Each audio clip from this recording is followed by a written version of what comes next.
All we've got left to do now is put the other part of the sump on, which is on the bench over there. Yep. And then once we get the motor out, we're just going to put the engine mounts on it. I need a dipstick from the other engine.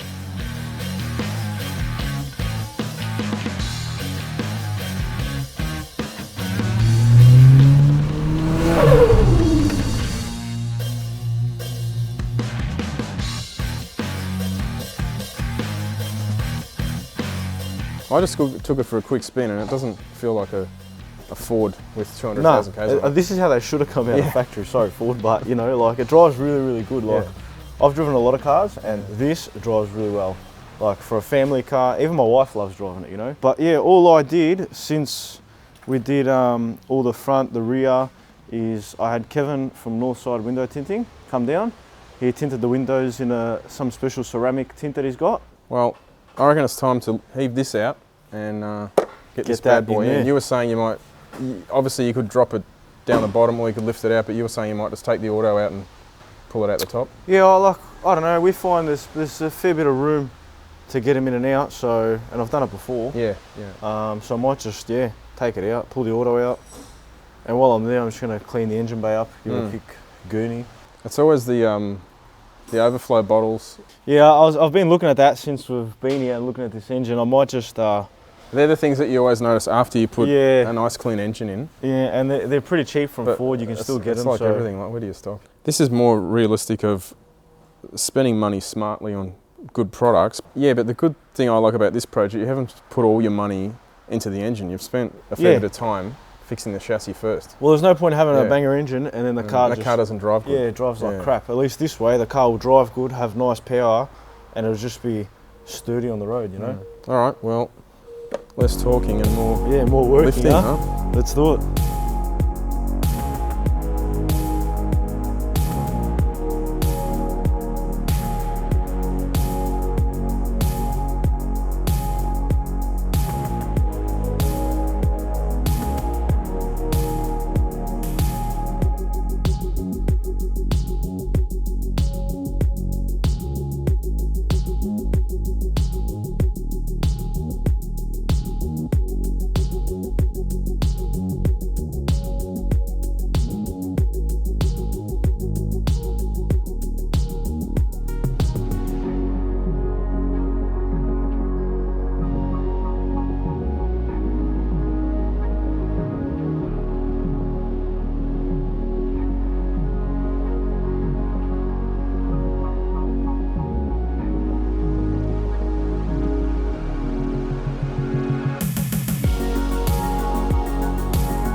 In the magical world of YouTube, Tony, it looks like we've just filming the next day, but it's been a little while, hasn't it, since we filmed the I've grown a beard. It's been a little while.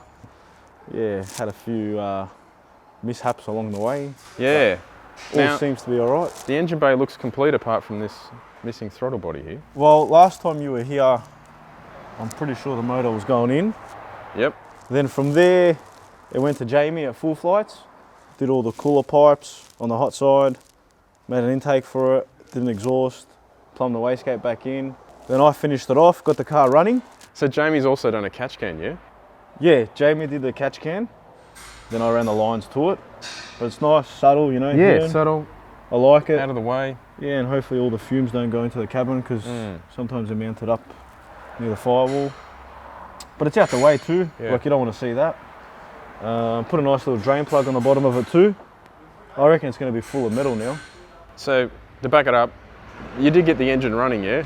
But we've had a slight hiccup, haven't we? Well, yeah, the motor was running. I sent you a video. The car, it actually sounded really nice too. I'm just trying to think what happened. Yeah, so it was all running. I actually never drove the car at all. Andrew, that's here, drove it. My dad drove it, not for very long. They just shifted it in and out. Then we had an F6 on the dyno and we just finished running that motor in. That all went well. And my dad goes, oh, I'll jump in this, take it around the block, get a bit of heat into it. So that way, when I come back, I can just back it up straight on the dyno because we had about 4 cars to shift because we're being a bit busy. And then the dyno was clear. It was all ready for him to back up, but from 5 minutes went to 10 minutes. He never came back. So I cop a phone call and he goes, we got tow rope? And I said, yeah, why? He goes, who's at the shop? And a friend of ours was here with his Ranger. And he goes, oh, I think I just blew the motor up. I go, well, what do you mean? And he goes, oh, I was just driving. He goes, I had a car in front of me because he went through a side street. He had a car behind him, car in front of him. He took off and the motor was still in vacuum. Like it only happened at about 2 grand, like 2,000 RPM. So I didn't even see any load. No load at all. He goes, it all sounded nice. He goes, I just went to take off and a massive bang. The lady behind him pulled over, reckons it was a massive fireball that came out of the side of the car. So she thought the car was on fire. She was going to call the fire brigade. And my dad's like, no, it's all right. But then there was a bit of piston, bit of sump, bit of rod, a lot of oil. So actually quite lucky it didn't happen here on the dyno because I know. There was a base map in it. It was ready for like a half run just to check over everything. So long story short, obviously you're dealing with a second-hand unknown engine and clearly something wasn't right in it. The trusty, not so trusty green top has gone bang. Mm-hmm. I haven't had it up on the hoist. We just got it back, pushed it here. But from what I could see, I think maybe the gudgeon pin has come out of the piston. I'm not quite sure because I can't see too well. But I guess we'll know more once I pull it out, pull it apart. Still, I feel for you, man. You've done so much work on this. Oh, look, you're at the 95% mark. I know, it's actually finished. The worst part is I didn't even drive it. I didn't even shift it. Like I just started it and that was it. I haven't jumped in it, but it doesn't matter. Like these things happen and I'm not one to give up. So we'll move on from it. We'll pull this motor out. I'll take what I need off it. So you were already looking at doing another engine on the side for this car anyway, and now that's I remember we had said previously, like we'll build something on the side just to have ready, like a built bottom end. But obviously, that's been a bit fast forwarded now. We've brought it a lot more forward, and I'm going to need to do something. So this happened on a Saturday. Yeah. My dad wasn't too happy, and I said to him, like, look, man, don't stress. It's not even your fault.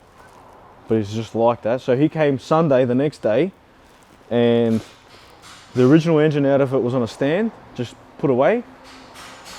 And on that Sunday, which I didn't know, he completely stripped the original engine. So the engine that's going to end up in this car is the actual matching numbers engine numbers block from this territory. So hopefully that doesn't break, but anyway, that should be all right. Looks like you've got a few engines on the go here, mate. There's a bit going on here, Luke. V8s, Barras, you guys doing everything here. Bit of everything. We've got like Cleveland here, we've got a Windsor over there, Barras here. What's this one going in? This one's going in an XW. So this is a 393 stroker. Got the Scott Cook aluminium 4V heads with the aluminium manifold, 4V looking manifold. So once the rock covers go on this, the manifold goes on. Yeah. Like you can paint this whole engine blue. It's like a wolf in sheep's skin, pretty much. This will make a bit over 600 horsepower. Okay. All original looking. We actually did one not long ago. Same thing, but it had cast 4V heads and it made 583, all original looking. Yeah. With the Scott Cook aluminium manifold. Mm-hmm. So this one's a similar combo, but a bit different in the heads and the camshaft. This one down here, this little baby. Yeah, this is a little Windsor for a 64.5 Mustang. Oh, fuel injected. Yes, fuel injected. Fuel Tech's running the show on this one. The customer wanted to keep the Dizzy, but it's a bit different. We've built 3 of these engines exactly the same, but this one's different because we've gone one up in the cam and injected. Mm-hmm. So it'll be interesting to see what it does as opposed to the other ones. And the 3 that we built are all in the same cars too. And the barras, this is your one's over here, isn't it, in the middle? That's mine in the middle there. This one's for an FG, an XR50. This one's just got spool rods, CP pistons, and the customer wanted it all sort of standard looking, like nothing's happened. Mm-hmm. So that's kind of what we're done. Like he didn't want anything powder coated or blasted. We just cleaned everything and obviously painted the block, and that's it. And then my one in the middle here, we've just started. I've done a bearing check on it, sat the crank in, put some new Welsh plugs in it, and ready to start assembling the rods, pistons, filing the rings. Nice, you got some parts over there for it on the bench. These rock covers are actually for the Windsor. It's a Oh, nice piece. We got these beautiful. through Speed Pro. Marcus and the boys helped us out with these. They're Very actually nice. like very light. They're Yeah, billet. yeah, billet. I like the colour. Yeah. So the Mustang's actually, that model in particular came out with like a gold rock cover, Mm-hmm. and the customer wanted these with our logo on them, and it says proudly built by Michael Jays and Son.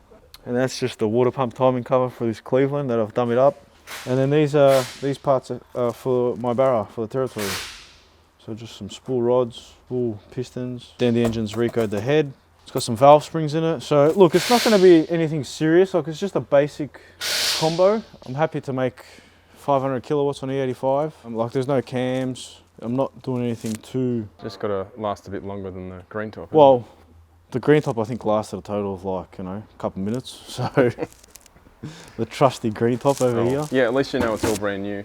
Yeah, that's Hey, it. look at And this. like, Look at these beautiful stickers here. that engine in that photo was actually the engine in the Territory, remember? It was too. Too bad it didn't last too long. It's going to live most of its life on 98. We'll turn it up on E85, have some fun in it. I think it'll drive pretty good in that car. You've got traction. Do you know what I Yeah, mean?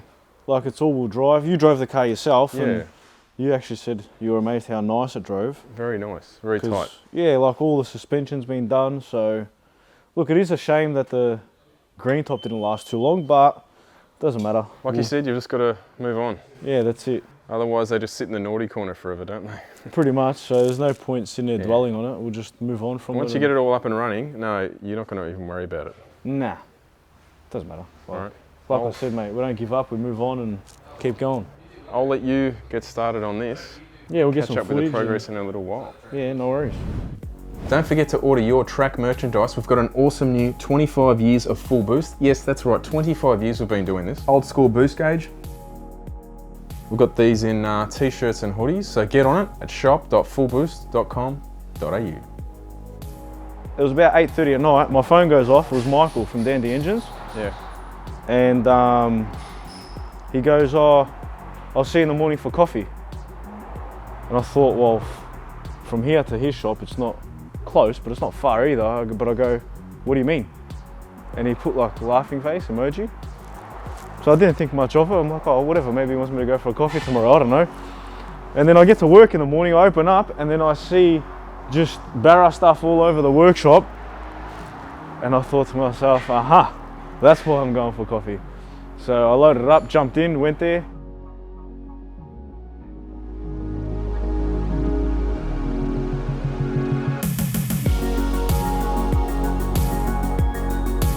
Yeah, there's no budget. This you could classify this, I reckon, as a budget for like over 10 grand.